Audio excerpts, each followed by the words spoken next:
Hello पिला माने welcome back to our YouTube channel Odisha education platform.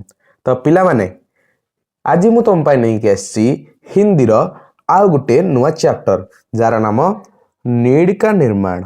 Okay जहाँ को लिखिसंती हरिवंश राय बच्चन। बुझी पारलो पिला माने। तो देखो देरी न करके आगु बढ़िबा। आगो कवि परिचय सब आम आरंभ करू। तो कवि परिचय आम स्टार्ट करबा। देखो कवि परिचय। बच्चन का जन्म 1907 में इलाहाबाद में हुआ था। उनकी अंग्रेजी की उच्च शिक्षा इलाहाबाद तथा कैम्ब्रिज विश्वविद्यालय इंग्लैंड में हुई। माने जो आमर कवि अच्छा हरिवंश राय बच्चन तांको कहुछे बच्चन बच्चन कर जन्म 1907 मसीहा इलाहाबाद ठारे होइथिला। बुझला आ तांकर से उच्च शिक्षा जो इंग्लिश से उच्च शिक्षा नहीं सेटा इलाहाबाद रे हिथिला। ता सहित कैम्ब्रिज विश्वविद्यालय इंग्लैंड रे मध्य सीए शिक्षा प्राप्त करथिले। बुझले पिला माने आगू जीवा देख। वे कुछ दिन अध्यापक हुए, आकाशवाणी में काम किया, फिर विदेश विभाग में हिंदी सलाहकार रहे। तापर कौन हला सी केते दिन टीचर रहिले, तापर केते दिन कौन रेडियो ऑफिस जोडा सेथरे काम कले आकाशवाणी रे। तापर कौन विदेश विभाग रो हिंदी रो सलाहकार रहिले। माने हिंदी जो हमर लैंग्वेज ता ता ऊपर सी कौन रहिले एडवाइजर पोजीशन रे रहिले। बुझेला। तापर देखो पिला माने बचपन से ही बच्चन जी की रुचि कविता लिखने की थी। से छोटे बेले ही कविता लिखिया को भारी भल पाउथिले। उनकी कविताओं में जीवन का जीने के लिए किए जाने वाले नाना कार्यों का वर्णन हुआ है। से कहिसले से तांको कविता रे कोन दर्शाउथिले जीवन तथा जीवन बंचिबा पई जो सब कार्य करा जाए तार सब वर्णना से करुथिले। बुझेला। इन्होंने जीवन को अत्यंत महत्व दिया। कवि हरिवंश राय बच्चन जीवन को ओके जीवन रो जो जर्नी गोटे यात्रा को से बहुत इंपोर्टेंस दौले। इस कविता में भी जीवन को हर पल जीने की प्रेरणा दी गई है। यही कविता रे मध्य जीवन को सब जीवन सब मुहूर्त को एंजॉय करवा। ओके जीना मतलब कौन खाली बंचिबा नुह जीवन प्रतिटी मुहूर्त को एंजॉय किपरि करवा ता विषय प्रेरणा दिया जाइए। विपत्तियों में निडर होकर लड़ते रहने को उत्साहित किया गया है। कौन कहुछि विपत्ति रे सबु बेले निडर होइकी लड़ीबाटा को एठी उत्साहित करा जाइछि लोक माननकु का द्वारा हरिवंश राय बच्चन को द्वारा। बुझला कविता रे यही डिस्क्राइब करा हिछि।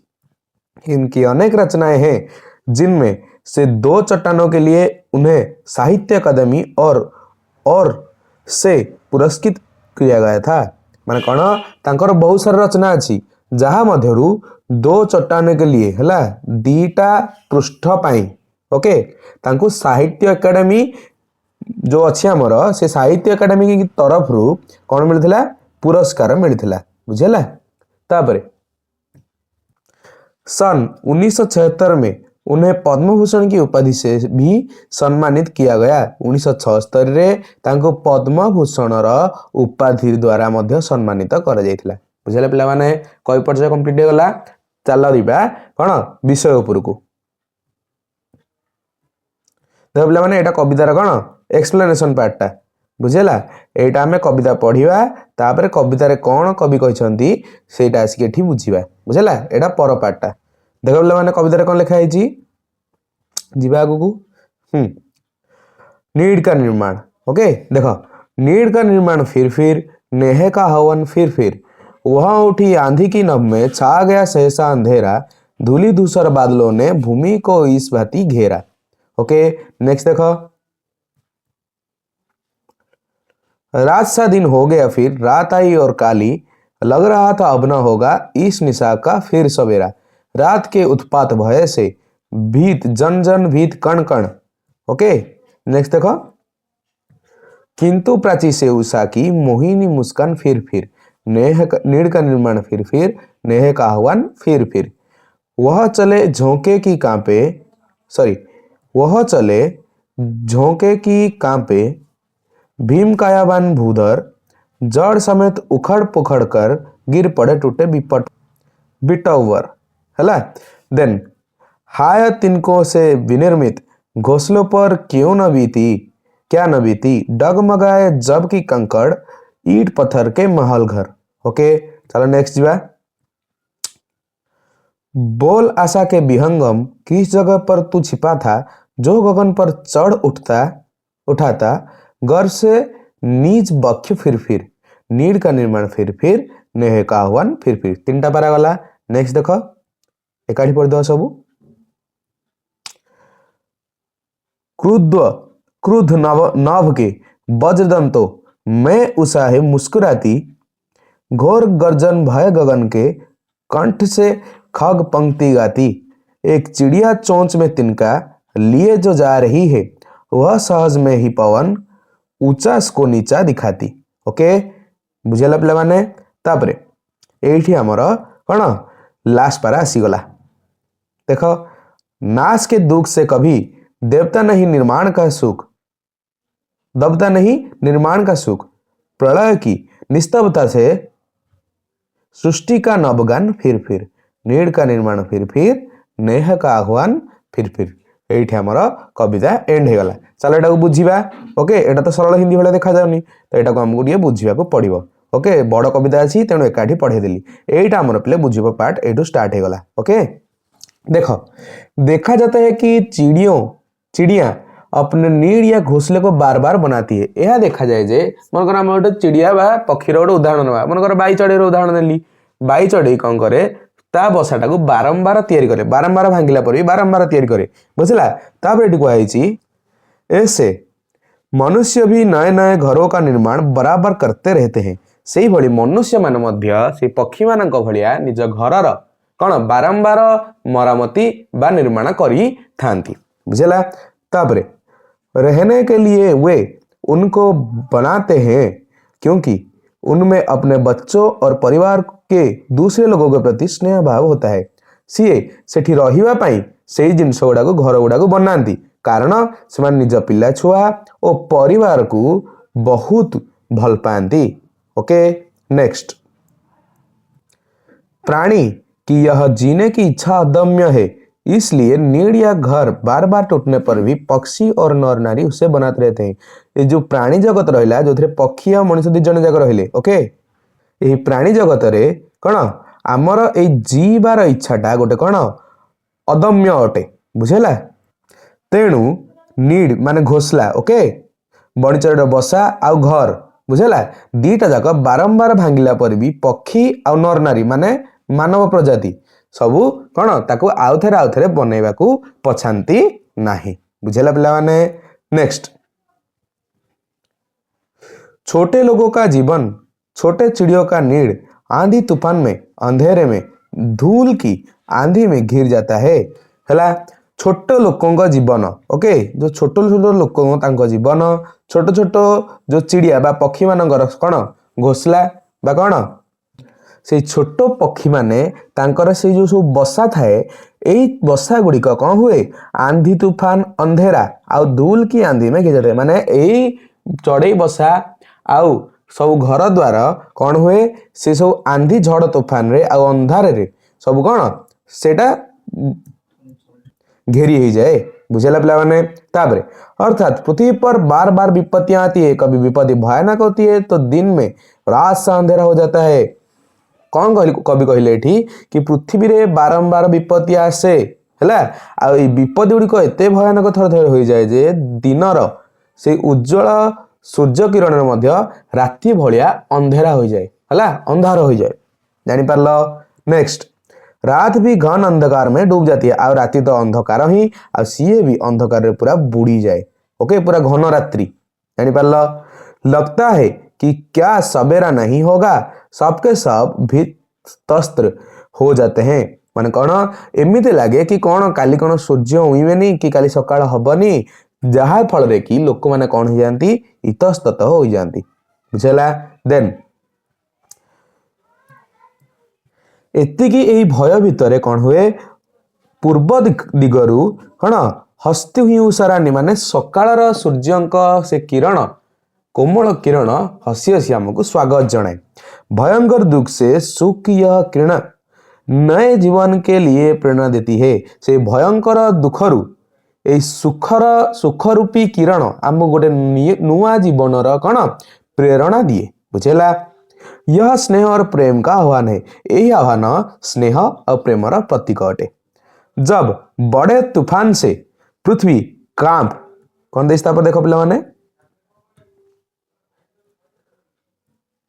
जब बड़े तूफान से पृथ्वी कांप उठती है, बड़े बड़ पेड़ उखड़ जाते हैं, उनकी डाल पर घोंसले कहाँ उड़कर टूट बिखर जाते हैं। और तो और बड़े बड़े मकान जो ईट पत्थर से बने होते हैं, बड़े मजबूत होते हैं, वे भी कण ढह जाते हैं।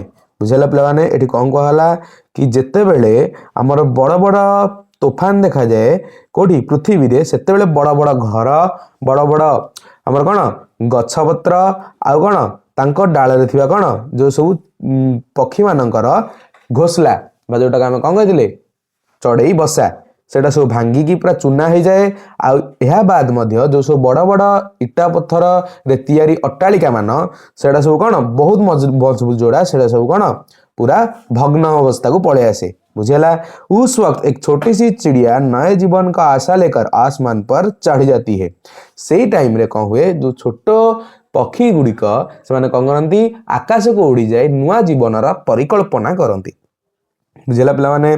नेक्स्ट, वह विपत्ति से डरती नहीं, से माने विपद को डरती नहीं, चाहे जो हो नीड का निर्माण फिर करेगी, चाहे जहाँ भी हो जाऊ से माने आउ थरे निजर बसाटा को तैयारी करदेवे। ओके, कुछ मनुष्य भी ऐसे ही उत्साही होते हैं, किछि किछि मनीष माने मध्य एई भली उत्साही अटंती।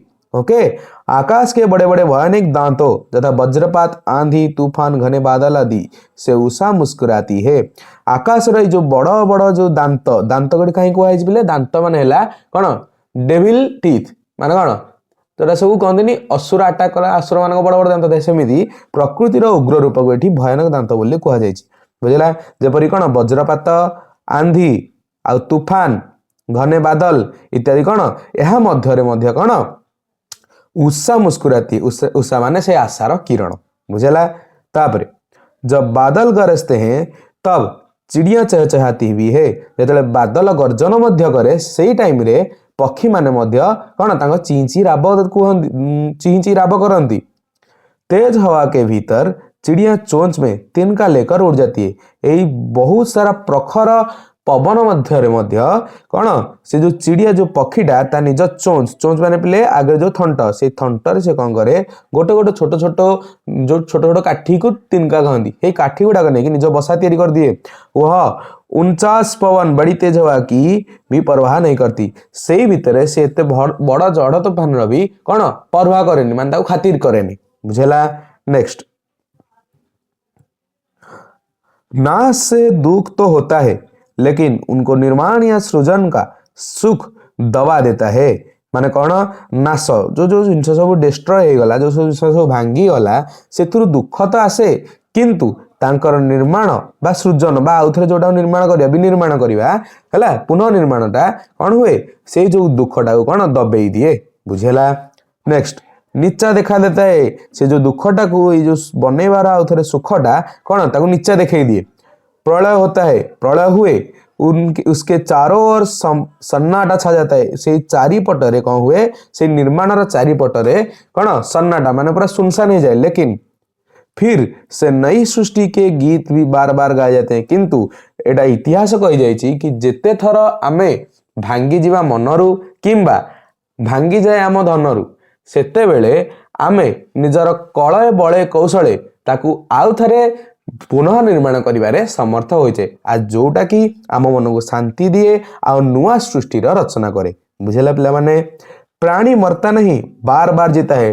प्राणी मरे नहीं, से बारंबार बंचे, आउ थरे बंचे, मल्ला पर मध्य बंचे। बुझेला।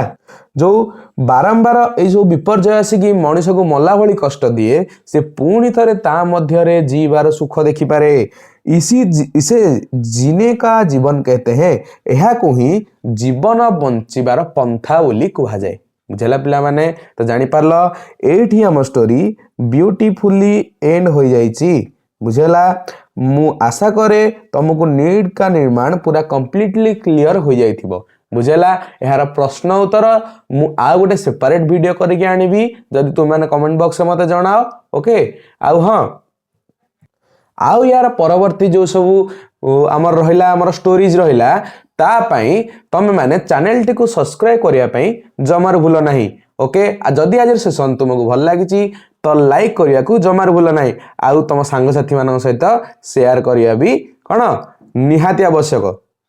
ताले रहिली पिला माने देखा हबा नेक्स्ट वीडियो रे आ गोटे धमाकेदार वीडियो सहित गोटे नुआ विषय को धरी बुझेला तो रहिली पिला माने बाय बाय।